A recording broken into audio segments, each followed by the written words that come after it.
नमस्कार। एकता शान्ति र संस्कारको संवाहक कालिका एसडी को कालिका विशेष कार्यक्रममा स्वागत छ। म विप्लव काफ्ले। चितवनको माडी नगरपालिकाले अयोध्या धाम बनाउनको लागि 100 बिघा टुङ्गो लगाएको छ। तर अयोध्या धाम नेपालमा पर्छ कि भारतमा पर्छ यो बहस भने यथावतै छ। अयोध्या धाम नेपालमै पर्छ र राम नेपाली हुन् भनेर प्रधानमन्त्रीले भानु जयन्तीका दिन अर्थात् असार 29 गते अभिव्यक्ति दिएपछि एउटा नयाँ तरङ्ग आएको थियो। हुन त यो विषयमा अध्ययन गर्नको लागि 67 सालदेखि अहोरात्र खटेर अध्ययन गर्नुभएका एक अध्येता आज यो कालिका विशेषमा कुराकानी गर्नको लागि हामीसँगै हुनुहुन्छ। असली अयोध्या धाम खोजीका अभियन्ता, लेखक तथा अध्येता लोकमणि पौडेल आज हामीसँग हुनुहुन्छ। आउनुहोस् उहाँलाई कार्यक्रममा स्वागत गरौँ। यहाँलाई कार्यक्रममा स्वागत छ। अयोध्या धाम नेपालमा पर्छ भनेर यहाँले अध्ययन गरेर डकुमेन्टहरू बनाइसकेपछि प्रधानमन्त्रीले त्यो कुरा बोल्नु भयो कि पहिले बोल्नुभयो? लोकमणिजी, यो रहस्य कुरा खुलाइदिनुहोस्। मैले यो लेख्न थालेको 2073 सालदेखि हो। खोज्न थालेको 67 सालदेखि 73 सालदेखि मैले लेख्न थालेँ। केही मिडियाहरूमा, केही अनलाइन पत्रिकाहरूमा र मैले आफ्ना फेसबुक, ट्विटरहरूमा मैले पोस्ट गर्दै गएँ र मैले बेला बेलामा नयाँ नयाँ प्रमाणहरू प्रस्तुत गर्थेँ। अनि धेरैले टिप्पणी गर्नुहुन्थ्यो, कसैले चाहिँ गाली गर्नुहुन्थ्यो। तर धेरै जसोले 90% ओभरले समर्थनमा लेख्नुहुन्थ्यो, धन्यवाद दिनुहुन्थ्यो। र यही सिलसिलामा प्रधानमन्त्रीको अभिव्यक्ति आउँदाखेरि म पनि खुसी भएँ।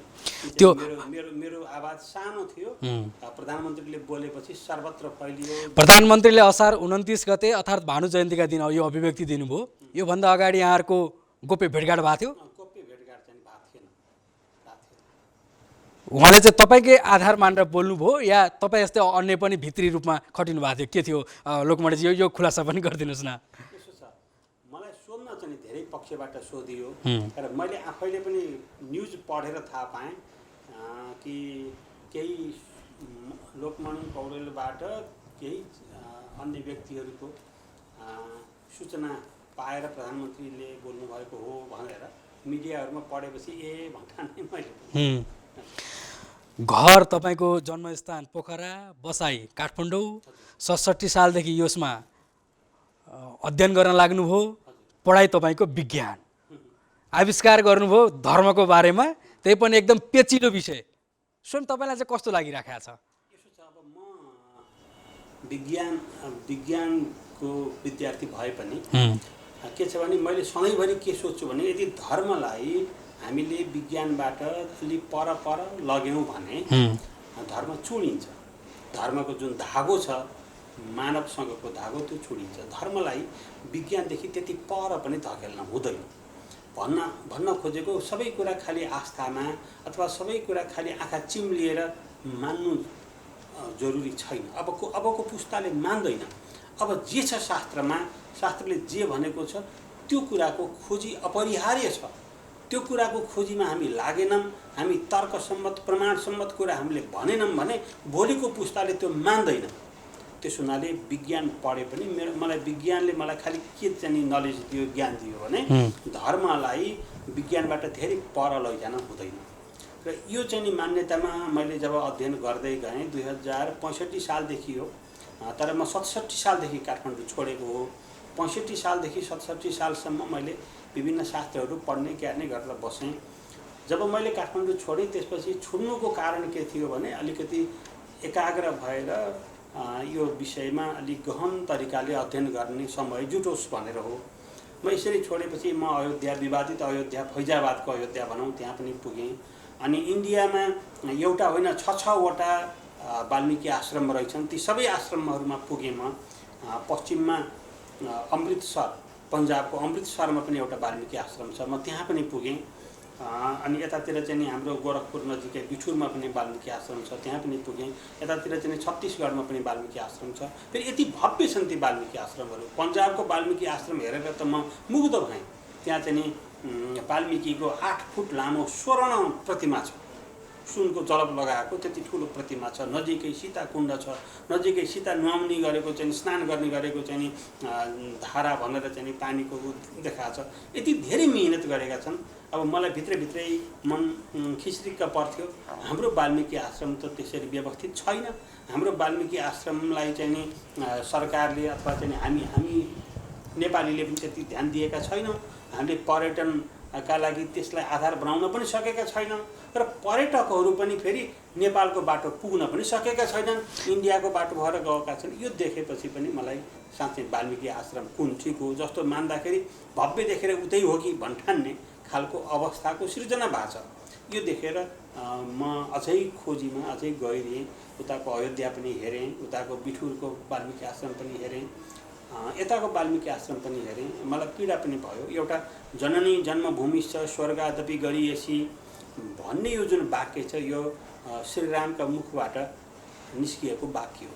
लक्ष्मणलाई मलाई चाहिँ यो लङ्का मलाई त्यति मन पर्दैन लक्ष्मण, किनभने यो जन्मिएको भूमि होइन, यो सुनले भरिएको भए पनि म यो लङ्कामा म राज्य गर्न मलाई मन छैन, म अयोध्या नै जान्छु भनेर अपि स्वर्णमयी लङ्का नमे लक्ष्मण रोचते जननी जन्मभूमिश्च स्वर्गादपि गरीयसी भन्ने चाहिँ नि रामका अनुयायी हामी आफ्नो जन्मभूमिका लागि त हामीले रामलाई सम्झेर पनि त केही गर्नु पर्यो। लोकमान्यजी, विषय प्रवेश हामी बिस्तारै गहिरिनेछौँ।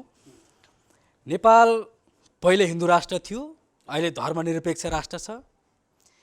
कम्युनिस्ट धर्मको त्यति ओकालत नगर्ने पार्टी भनेर चिनिन्छ, तर कम्युनिस्ट सरकारकै पालामा देशमा हिन्दू राष्ट्र नभएको धर्मनिरपेक्ष भएको बेलामा विज्ञान पढेको एउटा व्यक्तिले अयोध्या धामको विषयमा यत्रो बहस फैलाइदियो। यो तागत चाहिँ कहाँबाट ल्याउनु भयो? यो त श्रीरामबाटै मिलेको तागत हो।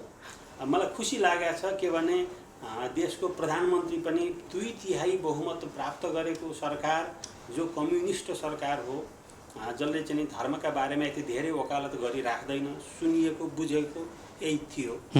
तर अब यस्तोमा पनि राष्ट्रको चाहिँ कार्यकारी प्रमुखले, कम्युनिस्ट प्रधानमन्त्रीले भनौँ, उहाँले चाहिँ नि राम जन्मिएका हुन् र नेपालमै जन्मिएका हुन्। यहाँ दुईटा प्रश्न, दुईटा विषय जोडियो।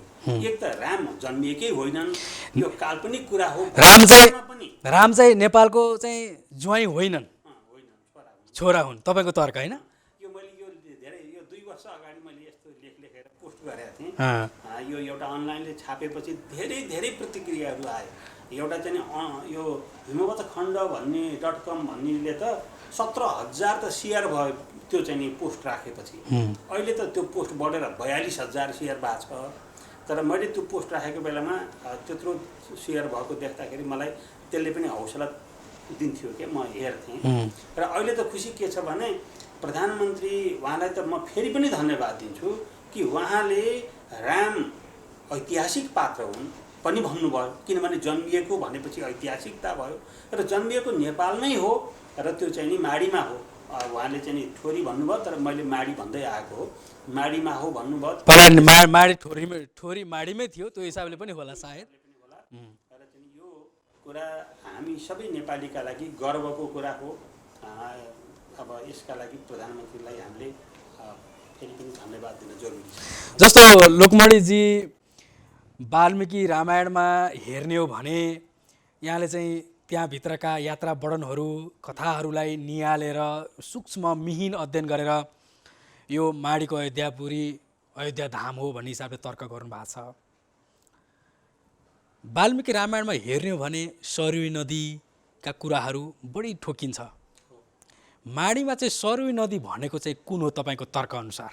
अब मैले वाल्मिकी रामायण हेर्दा र भूगोल हेर्दा मैले भूगोल हो खोजेको, वास्तवमा सरयू कहाँ छ भनेर सरयू नाम खोज्दै हिँडेको चाहिँ होइन। एउटा चाहिँ यहाँ मिसअन्डरस्ट्यान्डिङ भएको छ। त्यो के हो भने हामी सरयू अहिले राखिएको सरयू नाम खोज्ने होइन, अहिले चाहिँ नि कमला भन्ने नाम राखेको नदी भए पनि हुन्छ, हामीले भूगोल हेर्ने हो।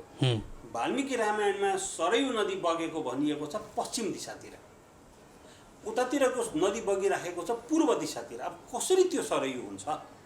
पहिलो प्रश्न हामीले खोज्ने त भूगोल भनेको भूगोलसँग जोडिएको हुन्छ। नदीको दिशा चाहिँ नि उता पूर्व बगेको छ, यताको सरयू पश्चिम बगेको छ, पश्चिमोत्तर छ। फेरि सरयुमा उत्तर वाहिनी नदीहरू मिसिएको चर्चा छ। उता कुन उत्तर वाहिनी नदी आएर मिसियो? दक्षिण वाहिनी नदी आएर मिसिया छन् उता। यतातिर फेरि उत्तर वाहिनी नदीहरू थुप्रै मिसिएका छन् यता। मैले शास्त्रमै टेकेर अब के छ भने अब यहाँ एउटा सानो श्लोक पनि म वाल्मीकि रामायणकै सुनाउँछु। त्यो के भनेको छ भने वाल्मीकि रामायणमै प्रासादै रत्न विकृतै पर्वतैरिव शोभिताम पर्वतैरिव शोभिताम। यो अयोध्या कस्तो छ त? यो बालकाण्डको 5औं सर्गको 15औं श्लोक हो। पर्वतैरिव शोभिताम, पर्वतहरूले शोभित छ त्यो अयोध्या। अब वहाँ अयोध्यामा कहाँ छ पर्वत? अब हामी किन आज पनि हामी असत्य शास्त्रबाटै पर भएर, मैले भनेको अहिले सुरु गरेको विज्ञानदेखि जब धर्मलाई पर लगिन्छ, म अहिले त्यो विषय पनि जोड्छु, अनि त्यो चाहिँ नि धर्म क्षीण भएर जान्छ, नासिएर जान्छ, हराएर जान्छ। हिन्दू धर्मलाई कमजोर बनाउने एउटा ठुलो षड्यन्त्रमा परेको छ त्यो अयोध्या। अब अर्को पनि छ श्लोकमा भनेको छ के भने देखुन, कुटागारैश्च भनेको छ 15औं श्लोक हो यो। कुटागार भनेको गुफा, गुफा पनि छन् अरे त्यहाँ, गुफा छन् यहाँ अयोध्यापुरीमा, तर वहाँ त छैन, वहाँ गुफा छैन। गुफा त तपाईँको सीता गुफा भनेर तपाईँको यता देवघाटमा पनि त छ त? होइन, त्यही त अब हामी खोज्न पर्यो देवघाटको हो कि त अयोध्यापुरी, होइन? तर अब त्यो देवघाटको उत्तरपट्टि फेरि चाहिँ नि बगेको पश्चिमोत्तर वाहिनी भएको चाहिँ नि कुनै पश्चिमतिर बग्दै गरेको उत्तर वाहिनी नदीहरू मिसिएको नदी छ कि त हेर्न पर्यो। भूगोल भनेको त्यसरी खोज्ने हो, तर छैन भनेपछि त्यहाँ अडिन भएन। ए गुफा भए पनि यहाँ चाहिँ नि उत्तर वाहिनी नदीहरू मिसिएको एउटा नदी चाहिँ नि देखिएन। अर्को कुरा पनि छ फेरि त्यहाँ के भनेको छ भने दक्षिणमा अग्ला पर्वतहरू छन् भने, अहिले मैले पढेँ नि पर्वतै गिरी शोभिता। अब दक्षिणमा पर्वत भनेपछि दक्षिणमा पर्वत कहाँ छ हेर्न पर्यो, होइन? यो हिसाबले उत्तरमा नदी, दक्षिणमा पर्वत, उत्तर वाहिनी नदीहरू मिसिएको फेरि त्यति भनेर पनि सकिँदैन। फेरि अयोध्या महात्म्य छ, स्कन्द पुराणको वैष्णव खण्डमा अयोध्या महात्म्य छ। अब हामी अयोध्याका बारेमा जान्नका लागि अयोध्या महात्म्य पनि चाहियो। त्यो अयोध्या महात्म्य प्राप्य छैन, त्यसको नेपाली अनुवाद पनि छैन, हिन्दी अनुवाद पनि छैन। किन खोज्न पर्यो त्यो? अहिले चाहिँ नि मैले इन्डियाको अदालतमा पेस गरिएका प्रमाणहरू के छन् भनेर मैले अध्ययन गर्दाखेरि अयोध्या महात्म्य पनि पेस गरेका रहेछन्। र त्यो अयोध्या महात्म्य मैले लिएँ, मसँग छ त्यो। त्यहाँ के भनिएको छ भने अयोध्यामा अनेक नदीहरूमा सुन चाहिँ पाइन्छ भनेको छ। हेर्नुहोस् त कति अचम्म छ। अयोध्या मसँग छ त्यो श्लोक, सुन पाइन्छ भनेको छ। यहाँ पनि छ, वाल्मीकि रामायणमा पनि छ। वाल्मीकि रामायणमा पनि के भनेको छ भने सर्वरत्न समाकिरणम, त्यहाँ चाहिँ नि सबै प्रकारका रत्नहरू चाहिँ नि छन्, पुरीलाई शोभा बढाएका छन् भनेको छ। उतातिर सुन खानी भनेको छ, सुन खनी भनेको छ, स्वर्ण खनी, सुवर्ण खनी भनेको छ। भनेपछि त्यो चाहिँ नि पनि अहिलेको अयोध्यापुरीमा हामी गयौँ भने त्यहाँका नदीहरूमा सुन्यौँ भने त्यहाँका मान्छेहरूले, त्यहाँका चाहिँ नि बासिन्दाहरूले धेरै परापूर्व कालदेखि नै नदीमा सुन खोजिन्थ्यो भन्ने कुरा छ। त्यहाँ केही समय अगाडि त्यहाँ एउटा चाहिँ नि नदी छ तपाईँको चाहिँ नि मरोट खोला, मरोट भनेको मुहान, मरोट खोलाको मुहानमा केही वर्ष अगाडि, मलाई लाग्छ 100 वर्ष अगाडि हो जस्तो लाग्छ, त्यसको खोजी गर्दैछु म। अमेरिकनहरूले आएर त्यहाँ सुन खोज्न भनेर उत्खनन गरेका थिए र उनीहरूलाई त्यो चाहिँ फ्रुटफुल लागेन। त्यो चाहिँ हिसाब गरे त्यति चाहिँ त्यसले लाभ हुन्न भन्ठानेर उनीहरूले छोडेर गए। तर त्यो गरेको ठाउँ अहिले पनि गुगल अर्थबाट चाहिँ सर्च गर्दाखेरि त्यो यति ठाउँ चाहिँ काटिएको उज्यालो सेतो अहिले पनि देखिन्छ। त्यो अहिले पनि त्यहाँ रुखहरू छैन भने सुन खाने त वहाँ त छँदै छैन त उताको अयोध्यामा। उता त चाहिँ उताका नदीहरूमा सुन पाइँदैन त, उता उत्तर वाहिनी नदीहरू छैनन् त। तर हामीले किन लोकमान्यजी जस्तो जनकपुर र अयोध्या धामको दूरीका विषयमा र 4 दिनमा चाहिँ रथयात्रा गरेर गएका कुरा, यो वस्तुस्थितिलाई पनि यहाँले एकदम मिहिन रूपले व्याख्या गर्दै भन्नुभएको छ। माडी, नेपालको माडी अयोध्यापुरीबाट जनकपुरको दूरी कम पर्छ, त्यो हिसाबले पनि यो भूगोल पनि मिल्छ भनेर यहाँले तर्क गर्नुभएको छ नि।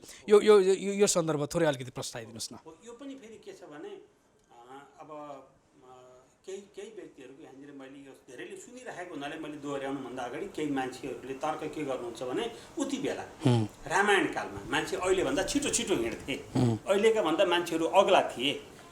त्यसो हुनाले त्यतिखेरको हिसाबलाई दूरीको चाहिँ नि यात्रा तय गरेका दिनमा तुलना गर्न मिल्दैन, जोड्न मिल्दैन। जस्तो हिन्दू राजनीतिक दर्शनमा विद्यावारिधि गरेका लेखक डाक्टर एकजना पाण्डेजी हुनुहुन्छ, उहाँको लेख पनि सायद यहाँले पढ्नु भएको थियो। यहाँको लेख, यहाँका यी अध्ययनहरूलाई काउन्टर दिने खालको थियो। काउन्टर त के दिन्थ्यो र काउन्टर दिने खालको होइन, बिचरा भन्छु म उहाँलाई मैले बिचरा भनेको छु। त्यो लेखप्रति पनि यहाँको के टिप्पणी होला नि? हो, मैले टिप्पणी गरेको छु। बिचरा उहाँले के गर्नुभएको छ भने उहाँले राम्रोसँग अध्ययनै गर्नु भएन। लेख त लेख्नुभयो, उहाँले खालि एकहोरो लेख्नुभयो। मैले यहीँनिर दोहोरो अर्थ जोडिदिन्छु। अयोध्याबाट रामायणमा के लेखेको छ भने अयोध्याबाट शत्रुघ्न लवणासुरलाई मार्न भनेर मथुरा जान्छन्।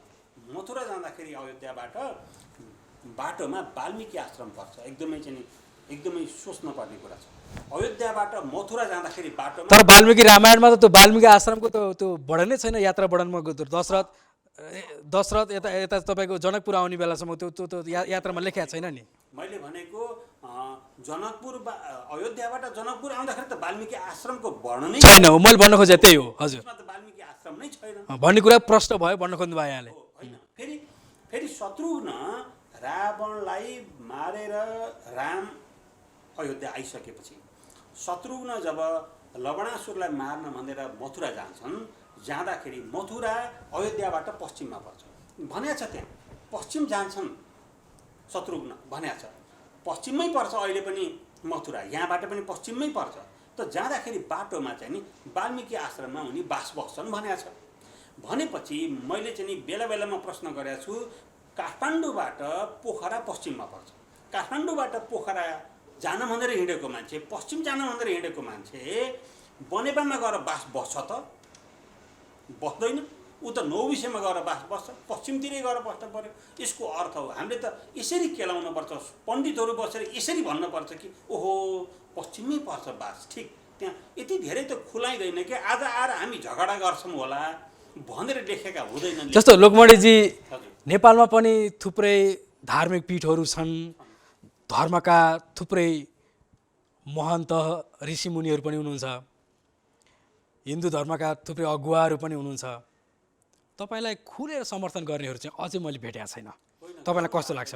गर्नु भएको छैन। मलाई घरिघरि खुसी लाग्छ, समर्थन नगर्दा खुसी लाग्छ। किन खुसी लाग्छ भने उहाँहरूले आफ्नो हैसियत देखाइदिनु भयो, उहाँहरू कति विद्वान हो भन्ने कुरा देखाइदिनु भयो, उहाँहरूको चाहिँ नि इष्ट चाहिँ नि को हो भन्ने कुरा पनि बुझाइदिनु भयो। इष्ट को हो भन्दा वृन्दावन होला इष्ट को हो भन्दा बनारस होला इष्ट, किनभने उहाँहरूले मुनको सोझो गरिदिनु भयो। त्यसका लागि उहाँहरूलाई धन्यवाद पनि दिनु पर्ला, किनभने उहाँ पढेर आउनुभयो, कति गाली गर्ने भन्ठान्नु भएको होला। अथवा उहाँहरूले गहिरिएर त्यहाँ पुगेर मैले जसरी अहिले भनिरहेको छु पढ्नु भएन होला। केही गुरु म अहिले चाहिँ म स्मरण गर्न चाहन्छु। प्राध्यापक हरिशरण उपाध्याय, म यहाँ छु, उहाँ चाहिँ यहाँ गैँडाकोटमा फेरीमा मन्दिर छ। उहाँले यसको विरोधमा उहाँले चाहिँ केही बोल्नु पनि भयो र मैले त्यो चाहिँ देखेँ पनि। मैले उहाँलाई गएर भेटेँ र उहाँलाई मैले तर्क सुनाएँ। उहाँ विद्वान मान्छे, उहाँले यसरी सुन्नुभयो कि अनि त्यसपछि यति धेरै उहाँले ग्लानी महसुस गर्नुभयो, यसरी हात उठाउनु भयो कि ओहो मेरो धेरै धेरै आशीर्वाद छ तिमीलाई, तिमी सफल हुन्छौ, मैले पत्याएँ, अब म त कसैसँग पनि म यसको नेगेटिभमा बोल्दिनँ भन्नुभयो। यसको अर्थ के हो भने घरिघरि हामी झुकिएका पनि हुन्छौँ। सबै चाहिँ हामीले यसरी पनि हेर्न हुन्न कि सबैले साँच्चै नै उताको नुनको सोझो गरेका चाहिँ होइनन्, झुकिएको अवस्था हुन्छ। अहिले मैले जोड्दै थिएँ, लवणासुरलाई मार्न भनेर मथुरा जाँदाखेरि अयोध्याबाट शत्रुघ्नलाई 8 दिन लागेको चर्चा छ। त्यहाँबाट उहाँ पुग्दा 8 दिन लाग्ने, उतिखेरका मान्छे छिटो हिँड्छन्, घोडा छिटो हिँड्छ भनेर भन्ने, वायुयानवाला घोडा छ घोडा भन्ने, फेरि उता जाँदाखेरि 8 दिन लाग्ने, त्यसलाई चाहिँ नि केही नभन्ने। किनभने 8 को हिसाबले मैले घोडाको स्पिड झन्डै 80 नै किलोमिटर होला दिनको, किनभने घोडालाई दौडाइराख्नु हुँदैन। अहिलेको घोडा विशेषज्ञ पनि भन्छन् त्यो कुरा। 8 64 640 किलोमिटर। ल अहिलेको वाल्मिकी आश्रमबाट मथुराको दूरी 650 किलोमिटर छ। ल भन्नुहोस् त, उतिखेरका घोडा पनि अहिलेकै जस्तै त दौड्दा रहेछन्। हो, मैले त्यसलाई पनि आधार बनाएर यत्तिकै भनेको छैन, मैले त्यो क्यालकुलेसन गरेर दूरी दिशा, मैले यो अयोध्याबाट जनकपुर जाँदाखेरि जन्ती लिएर दशरथ गएँ, यो चाहिँ नि के भनिएको छ भने यो चतुरङ्गिणी सेना लिएर हिँडे भनेको छ। चतुरङ्गिणी सेना भनेको पैदल पनि थिए भनेको। जन्ती जाँदाखेरि चाहिँ गुड गुड गुड रथमा दौडिएन, पैदलसँगै बसे, पैदलसँगै हिँड्न पर्यो, पैदलसँगै हिँड्दा 4 दिन लाग्यो भनियो। 4 दिन लाग्यो भनेको कुरा के हो भने एक दिनमा 50 किलोमिटर जति हिँड्छ। यो जन्तीको सबैले फिल गरिन्छ। 50 भनेको 5 चौको 20, 200 किलोमिटर। अहिलेको अयोध्याबाट जनकपुर त्यो बाटो हेरौँ, फुट वाकिङ हेरौँ, इयर डिस्टेन्स होइन, बाटोको दूरी 210-220 किलोमिटर आउँछ। मैले बाटाहरू हेरेको छु। यो हिसाबले कति पनि गल्ती छैन। फेरि अर्को ठुलो कुरा छ, जुन कुरा सत्य हो नि, एउटा झुटो कुरालाई सिद्ध गर्नका लागि 100वटा झुट बोल्न पर्छ, तर एउटा सत्यलाई सिद्ध गर्नका लागि एउटा पनि झुटो बोल्नु पर्दैन। एउटा पनि शास्त्र छैन यो कुरालाई चाहिँ असत्य हो भन्ने, एउटा पनि प्रमाण छैन। चाहे पद्म पुराण हेरियोस्, चाहे मत्स्य पुराण हेरियोस्, चाहे स्कन्द पुराण हेरियोस्, यहाँसम्म कि स्कन्द पुराणको हिमवत खण्डको नेपाल खण्ड हरा छ, त्यो चाहिँ कन्याकुमारीमा छ अरे। म चाहिँ यो खोज्दै खोज्दै म त्यो कन्याकुमारीमा पुगेर योगी नरहरिनाथले टिपेर पुस्तक ल्याउन नदिएर हातले टिपेर लेखेर श्लोकहरू लिएर आएको चाहिँ इतिहास मैले पढेको छु। म पनि कन्याकुमारीसम्म पुगेँ, म रामेश्वरम पुगेँ, त्यहाँ चाहिँ त्यो श्रीरामले चाहिँ का बेलामा हालेको पुल भनेको पत्थर पनि देखेँ मैले। यो के हो भनेदेखि हामी सत्यको खोजीका लागि हामी जहाँ पुगे पनि सत्य कराइराखेको हुन्छ, सत्य धुरीबाट कराउँछ। हो यस्तै धुरीबाट कराउने दिन आएको हो कि जस्तो मान्छु। लोकमणिजी यहाँ माडी पनि गएर हेरेर आउनुभयो, यो हाम्रो प्रस्तावित अयोध्या धाम भनौँ। माडीमा यो अयोध्या धामका पूर्वाधारहरू बनाउँदाखेरि के कुरालाई बढी ख्याल गर्नु पर्ला र यसले सम्भावना चाहिँ के देखाउँछ देशको? अब ख्याल गर्नुपर्ने कुराहरू विभिन्न छन्। मैले यो बारेमा बेला बेलामा पोस्ट पनि गरेको छु। मैले प्रधानमन्त्रीसँगको भेटमा पनि भनेको पनि छु, अभिव्यक्ति पनि दिएको छु। त्यो के भने केवल मन्दिर मात्रै होइन, केवल मन्दिर मात्रै चाहिँ ले यो माडीलाई हामीले चिनाउन खोज्न हुँदैन। हामीले त्यहाँ सङ्ग्रहालयको स्थापना गर्नुपर्छ, सङ्ग्रहालय पनि चाहिन्छ। त्यहाँ चाहिँ नि त्यहाँ कतिपय रामसँग सम्बन्धित विषयसँग रामका विषयसँग सम्बन्धित वस्तुहरू फेला परेका छन्। कतिपय चाहिँ नि हाम्रा यो थारूसँग सम्बन्धित, यो जनजातिसँग सम्बन्धित अथवा अझ विशेष गरेर थारू, किनभने थारू भनेको त्यहाँको धेरै पुरानो बासिन्दा हो, उनीहरूसँग सम्बन्धित पनि कतिपय विषयहरू छन्। त्यो चाहिँ एउटा सङ्ग्रहालय, थारूका विषयहरू, रामका विषयहरू जे फेला परेका छन् त्यहाँ सङ्ग्रह एउटा चाहिँ ठुलो हुनुपर्छ। त्यो पनि कि मान्छे कोही त्यो अनुसन्धान गर्नका लागि आउन्। त्यहाँ चाहिँ एउटा मैले भनिराखेको छु, त्यहाँ एउटा चाहिँ गुरुकुल पनि स्थापना हुनुपर्छ भनेको रामायण अध्ययन, वेद अध्ययन। त्यहाँ चाहिँ यति यो त कस्तो भने हामीले सबै कुरा एकै ठाउँमा खुम्च्याउने हाम्रो नराम्रो बानी छ। सबै काठमाडौँमा मात्रै गर्ने होइन। मैले पहिल्यैबाट भनेको छु चितवनलाई चाहिँ मन्दिरको सहर अब काठमाडौँ मात्रै होइन, माडी पनि हुनु पर्यो भन्ने यहाँको कल्पना हो। माडी पनि त्यत्तिकै महत्त्वपूर्ण हुनुपर्छ। त्यहाँ चाहिँ सङ्ग्रहालय, त्यहाँ चाहिँ वेद अध्ययन केन्द्र, त्यहाँ गुरुकुल आश्रम, त्यहाँ चाहिँ जडीबुटी। तपाईँको सोमेश्वर पहाड जुन छ, सोमेश्वर गढी जुन छ, जुन पर्वत, त्यो त्यति ठुलो पर्वत छ। अरू पनि थुप्रै साना साना पहाडहरू छन् पश्चिमतिर पनि। ती पर्वतहरूमा अनौठा अन्त नपाइने बुटीहरू छन्। ती बुटीहरू अझ कस्तो छ भने रामायण पढ्दाखेरि उसले चाहिँ हनुमानले चाहिँ बुटीको पहाड पर्वतै उचालेर लिएर आएको बेलामा भरतले चाहिँ खसाल्छ, खसाल्दाखेरि केही चाहिँ पर्वतको भाग त्यहीँ छुट्छ भनिया छ भनेको अद्भुत चाहिँ बुटीहरू छन् भने हामीले चाहिँ नि यो आयुर्वेद अनुसन्धानशाला पनि त्यहाँ स्थापना गर्न सक्छौँ। यी सबै मन्दिर मेरो चाहिँ हिसाबमा मन्दिर भनेको खालि चाहिँ गर्भ भगवानको मूर्ति भएको मात्रै मन्दिर होइन। मन्दिर त अस्पताल पनि हो। मन्दिर चाहिँ नि हाम्रा लागि हिन्दूहरूका लागि अस्पताल भनेको के हो भने आयुर्वेद। आयुर्वेदमाथि धेरै ठुलो आक्रमण, धेरै ठुलो चाहिँ मिच्याइ भएको छ, त्यसलाई धेरै सप्रेस्ट गरिया छ। तर आखिरीमा चाहिँ विश्वको एक मात्रै चाहिँ अगाडि आउनुपर्ने स्वास्थ्यका लागि शास्त्र भनेको आयुर्वेद, त्यसको पनि त्यहाँ स्थापना हुनुपर्छ। लोकमणिजी, जस्तो धर्म भनेको त एउटा आस्था न हो। विगतदेखि मान्दै आएको 7 धाम मध्ये एक धाम अयोध्या धाम भनेर जुन किसिमको मान्छेको मानसपटलमा एउटा लाहाछाप जस्तो छ, अब माडीमा बन्ने अयोध्या धाममा डाइभर्ट गर्न सकिन्छ धर्मावलम्बीहरूलाई? एउटा त के भने अयोध्या धाम अयोध्या मात्रै होइन, बडो दुःखको कुरा छ यहाँ। अयोध्या मथुरा काशी अवन्ती गया यी सातवटा जति मोक्ष पुरी भन्छन् नि, मलाई ठ्याक्कै श्लोक कण्ठ आएन, यी सातवटै मोक्ष पुरीहरू नेपालमा छैन। नेपाल देवभूमि अरे, नेपाल चाहिँ नि देवताहरूको चाहिँ तपोभूमि अरे, तर यहाँ यी सातवटै पुरी छैन। हेर्नुहोस्, अयोध्या पनि छैन, काशी पनि छैन, उज्जैनी पनि छैन, जगन्नाथपुरी पनि छैन, यी सातवटै भित्र पर्छन्, तर नेपालमा एउटा पनि छैन। यो पनि मलाई एकदमै अचम्म लागिरहेको थियो। अहिले पनि कालिदासले एउटा पुस्तक चाहिँ नि, कालिदासको एउटा पुस्तक छ, यहाँ म उहाँलाई सम्झनामा भन्न चाहन्छु, कालिदासले रघुवंश लेख्नु भएको छ।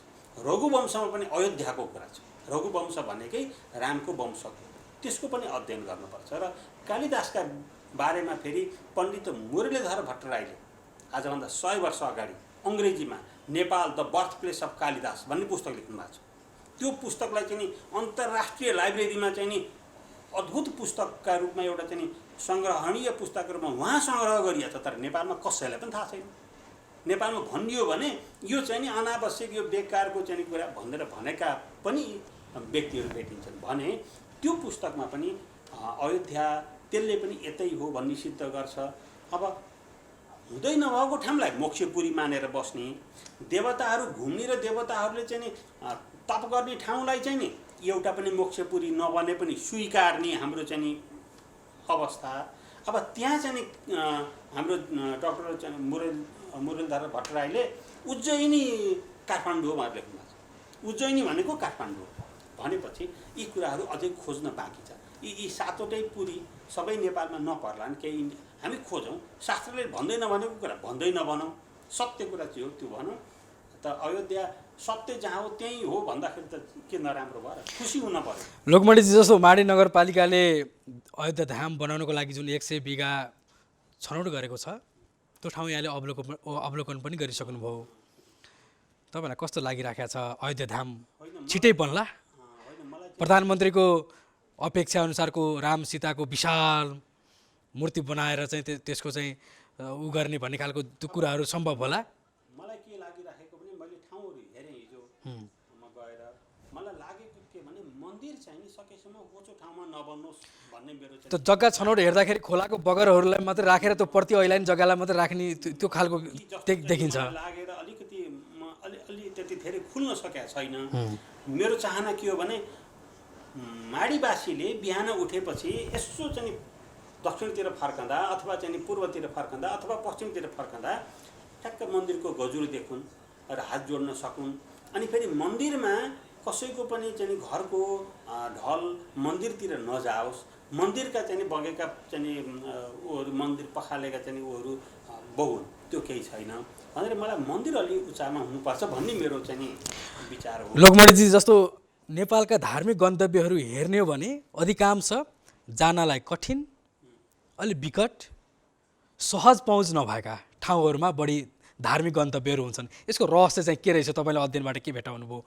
होइन, यो चाहिँ नि के भने एक त हामीले पछि बनाउँदाखेरि अलिकति अप्ठ्यारोमा बनाउने हाम्रो चाहिँ अब जस्तो कि बुद्ध गुम्बाहरू पनि अग्ला सबभन्दा अग्ला ठाउँ खोजेर बनाइन्छ।